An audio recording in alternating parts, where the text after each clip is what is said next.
Beginning with 1, and initially we look at the differences between P and V. Why make that distinction at all? Well, we have the level of word class and the level of clause. And at the level of clause we call it a predicator, and at the level of word it's a verb. So it's the difference between a functional category and another category, the word level category. And if we, like the book, were to call P V as it were, then we'd have a confusion there. In 2, a difference between a non-finite clause and a finite clause. Well, a finite clause has a finite verb, and a non-finite clause does not have a tense. A non-finite clause doesn't change for person, number, or tense.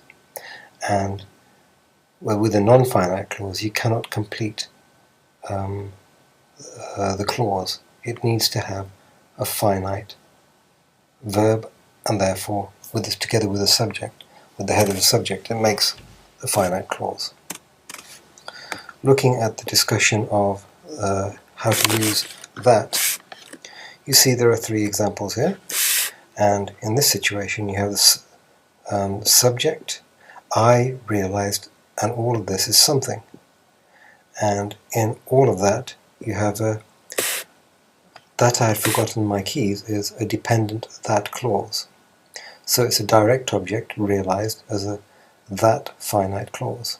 On to number 2, we have that she is happy is perfectly obvious. And in this case, that is a subordinating conjunction. In fact, this is the case also in 1. Both of these become dependent that clauses, and in 1 and 2, that is a subordinating conjunction. Okay, so sorry about that, it's a mistake on my part. Meanwhile, in number 3, the person that wins the most votes, can you see here, that is a subject in that subclause. Compare that in number 3 compared to number 1, because here you have a subject already. And in this case, it's a relative pronoun. It replaces the word who, the person who wins the most votes. You can also say that. So as you can see, it can be used in many different kinds of functions. 5. Distinguishing, that was difficult to say, wasn't it, between a complex and a compound complex sentence. And a complex sentence has 1 independent main clause and at least 1 dependent clause. Yeah? And you have this example here. This is an example of a complex sentence. But a compound complex is a mix between both. And so what you have is, if you look at this example here, the getaway car crashed into the building, that's 1 clause, and the robbers escaped, that's another one, and it's been compounded by the word and then you've got, this is a subclause here, just as the police arrived. So that's an adverbial in the clause which begins just here with the word the. And the robbers escaped just as the police arrived. And the relationship there in the second part is complex. So this looks a bit like this. You have the getaway car crashed into the building, and the robbers escaped, and the last part is, it's just as the police arrived. And that's what makes it into a compound complex. So I hope you got that. And here we're an example here. Justify what this is, and this is a complex sentence. Have a read of the explanation here, and you'll see why. Press pause if you need to. You have to say whether it's compound, complex, etc. And the best way to go about doing this is to identify the finite verbs. Once you've identified the finite verbs, then you look at how they are connected with each other, related. So this first one is it's complex, and the second one, you've got a semicolon here, and that indicates that it's a coordinating, therefore it's compound. In number 3, there's only one finite verb, therefore it's simple. In number 4, I picked up a pen and filled out the information on the form. Now here we have the subject is ellipted. So in this particular case, is this simple or is it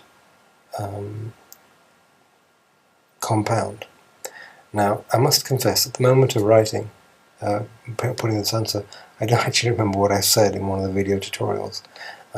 I believe this is, if it's underförstått, then this is seen to be a compound rather than a simple sentence.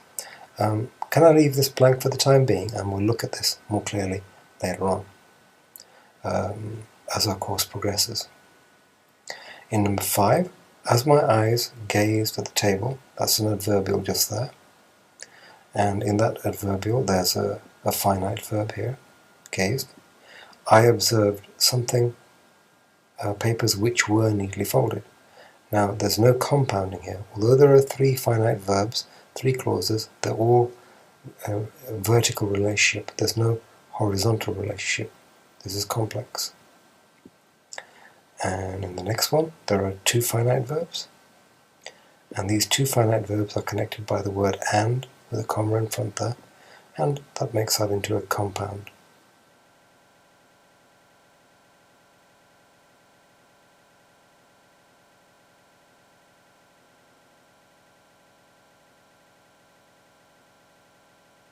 But there's also this and here. These first 2 are connected compound, and the last part is complex. And finally number 8, which is a simple sentence. And finally, almost finally, in number 9, we're looking at how the dependent or the subclauses are, what their functions are. In this first one, it's an adverbial, it tells you why. The second one is a post modifier of John. The third one, it's